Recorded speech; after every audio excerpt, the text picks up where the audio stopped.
عزیزان محترم، والدین کی شان پر اگر بات کی جائے تو ماں کا درجہ جو ہے وہ بہت زیادہ ہے، اور دوسرے نمبر پر والد کا مقام آتا ہے۔ جہاں پر والدہ کی عظمت و شان ہے، ساتھ ہی والد کا مقام اور مرتبہ ہے، اور ہمیں اس چیز پر توجہ رکھنی چاہیے، غور کرنا چاہیے کہ والدہ کے ساتھ جتنا ہمارا پیار ہے، محافل میں ہر جگہ پر جہاں والدہ کا ذکر ہوتا ہے، ساتھ ہی والد کا بھی ذکر ہونا چاہیے، کیونکہ والد کا بھی بہت مرتبہ اور مقام ہے۔ یہ قرآن مجید کا ہمیں درس ہے۔ اب حدیث مبارکہ سے ایک روایت ہے، مشکوٰۃ شریف کی حدیث ہے، حضور پاک علیہ الصلوۃ والسلام نے اسے بیان فرمایا کہ انسان کے بارے میں 2 موتیں اور 2 زندگیوں کے بارے میں ذکر کیا گیا ہے کہ پہلے انسان مردہ تھا، پھر اس کو زندہ کیا گیا، پھر مرا جائے گا، پھر اس کے بعد اس کو دوبارہ زندہ کیا جائے گا۔ انسان جب پہلی مرتبہ مردہ تھا تو ہم سب کی روحیں جو ہیں عرش الہی پر تھیں۔ اس کے بعد ایک نطفے کی شکل میں ہم اپنی ماں کے پیٹ میں آتے ہیں، اس کے بعد ایک جسم بنتا ہے اور ہمارے اندر روح ڈالی جاتی ہے اور ہم اس دنیا میں آتے ہیں۔ مردہ تھے، ہمیں زندہ کیا، اس کے بعد پھر ہمیں خالق کائنات مارے گا، پھر ہمیں زندہ کرے گا۔ قرآن مجید کی سورہ بقرہ کے پہلے سپارے کی آیت ہے، کیف تکفرون باللہ وکنتم امواتا فاحیاکم ثم یمیتکم ثم یحییکم ثم الیہ ترجعون۔ تو اس آیت کا یہ ترجمہ تھا۔ تو اسی آیت کے ماتحت یہ روایت ہے کہ حضور پاک علیہ الصلوۃ والسلام نے ایک دن ارشاد فرمایا کہ اے میرے صحابہ، جب حضرت آدم علیہ نبینا علیہ الصلوۃ والسلام کو پیدا فرمایا گیا تو اس کے بعد اللہ رب العزت نے ارشاد فرمایا کہ اے آدم آؤ، میں تجھے تیری اولاد کی زیارت کرواتا ہوں، تجھے تیری اولاد دکھاتا ہوں۔ اس وقت روحیں جو تھی عرش الہی پر تھی، ایک نور کی شکل میں تھی۔ تو جب حضرت آدم علیہ نبینا علیہ الصلوۃ والسلام کو آپ کی اولاد کا دیدار کروایا گیا، جب دکھائی گئی آپ کی اولاد، نور تھا سارا، تو ایک نور جو تھا وہ بہت چمک رہا تھا، اس کی روشنی بہت زیادہ تھی۔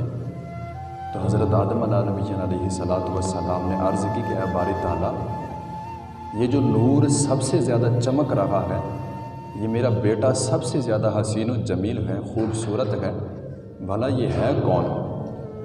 تو پھر جواب آیا کہ اے آدم، یہ جو نور چمک رہا ہے، جس کی خوبصورتی آپ کو نمایاں نظر آ رہی ہے، یہ آپ کا بیٹا داؤد ہے، حضرت داؤد علیہ الصلوۃ والسلام ہے۔ تو پھر حضرت آدم علیہ نبی علیہ الصلوۃ والسلام نے فرشتوں سے پوچھا کہ اے فرشتوں، ذرا بتاؤ تو صحیح میرے اس بیٹے کی عمر کتنا ہے؟ تو پھر فرشتوں نے بتایا کہ حضور اس کی عمر جو ہے 60 سال ہے، 60 سال ان کی عمر ہے۔ حضرت آدم علیہ السلام نے حیرت زدہ ہو کر یہ جواب دیا کہ اتنا حسین و جمیل میرا بیٹا ہے اور عمر بہت تھوڑی ہے، تو آپ ایسا کرو کہ میری عمر میں سے 40 سال نکال کے میرے اس بیٹے داؤد کی عمر کے اندر درج کر دو۔ تو پھر حکم الہی ہوا کہ آدم جیسے کہہ رہا ہے ویسا کرو، ان کی عمر میں سے 40 سال نکال کے ان کے بیٹے کی عمر میں درج کر دو اور لکھ دو اور مہر لگا دو کہ یہ 40 سال آدم نے اپنے بیٹے داؤد کو دیے۔ تو جب 40 سال آپ کے بیٹے حضرت داؤد علیہ الصلوۃ والسلام کی عمر مبارک میں شامل کر دیے گئے، تو جب حضرت آدم علیہ نبی علیہ صلاۃ والسلام کا وقت وصال آیا تو فرشتے آپ کو لینے آئے اور عرض کی کہ بابا جی آپ کا ٹائم ہو گیا، آپ اب ہمارے ساتھ چلیں، آپ کا ٹائم پورا ہو گیا۔ تو حضرت آدم علیہ نبی علیہ صلاۃ والسلام آگے سے فرمانے لگے میرے تو ابھی 40 سال باقی ہیں، میرے ابھی 40 سال باقی ہیں۔ تو فرشتے کہنے لگے کہ بابا جی آپ نے تو وہ 40 سال اپنے بیٹے کو دے دیے تھے، وہ تو ہم نے تب ہی لکھ دیے تھے، وہ تو اب آپ کے ختم ہو چکے، وہ تو اب آپ کے بیٹے کے نام ہے ان کے حق میں لکھ دیے گئے، اب تو وہ جئیں گے یہ 40 سال۔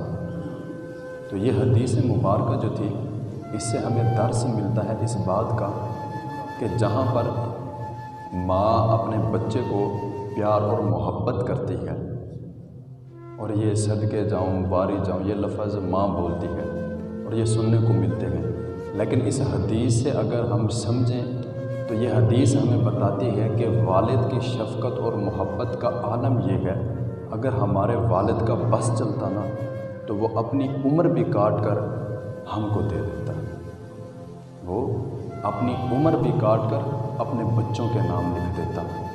والد کا یہ مقام اور مرتبہ ہے، تو والد صاحب کے ساتھ زیادتی اور ان کا ذکر، ان کی شان، مرتبہ اور مقام میں ڈنڈی نہیں مارنی چاہیے۔ جہاں پر والد کا مقام ہے، جہاں ان کا مرتبہ ہے، اسی حوالہ سے ان کا ذکر ہونا چاہیے۔ اور آج کی ہماری جو نوجوان نسل ہے یہ باپ سے اتنا بیزار ہو چکی ہے کہ وہ سمجھتی ہے کہ ہمارا دشمن ہی ہمارا باپ ہے، اور یہ کہتے ہیں کہ ہمارے باپ نے ہمارے لیے کیا ہی کیا ہے۔ بھائی جتنا ہمارے باپ نے ہمارے لیے کیا نا اور کسی نے نہیں کیا۔ ہمارے باپ جون کی تپتی دھوپ میں سڑکوں پر سڑتا رہا، اپنا جسم جلاتا رہا، کس کے لیے؟ ہمارے لیے۔ اور یہ زاویہ اور اس طرح کا محبت اور پیار اور کہیں سے نہیں ملتا۔ دنیا میں ایک واحد ہستی ہے باپ کی کہ جو سارا دن کماتا ہے لیکن اپنی لیے نہیں، اپنی اولاد کے لیے۔ اور پھر جب گھر کما کے آتا ہے تو برملا یہ اعلان کر کے کہہ رہا ہوتا ہے کہ بیٹا یہ سب کچھ تیرا ہی تو ہے، میرا تو کچھ ہے ہی نہیں۔ یہ واحد باپ کی ایسی ہستی ہے جو سارا دن کماتی ہے لیکن اپنے لیے نہیں، اپنے بچوں کے لیے۔ تو وہ کس لیے کر رہے گا؟ وہ محبت ہے، ان کی شفقت ہے ہمارے اوپر۔ تو والد کا جو مقام اور مرتبہ ہے اس کو بھی سمجھنا چاہیے، ان کی عزت کرنی چاہیے۔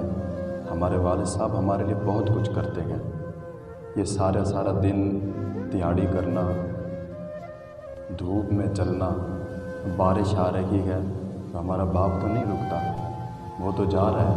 کیوں؟ اس کو پتہ ہے کہ اگر میں نہیں جاؤں گا کمانے تو میرے بچے بھوکے مر جائیں گے۔ تو باپ کا بہت بڑا مقام ہے بھائی، باپ بہت بڑا مرتبہ رکھتا ہے ہماری زندگی میں، تو ان کے ساتھ محبت کرنی چاہیے۔ ان کی بات پھیلانا صدقہ جاریہ ہے، ثواب کی نیت سے ویڈیو کو شیئر ضرور کیجیے۔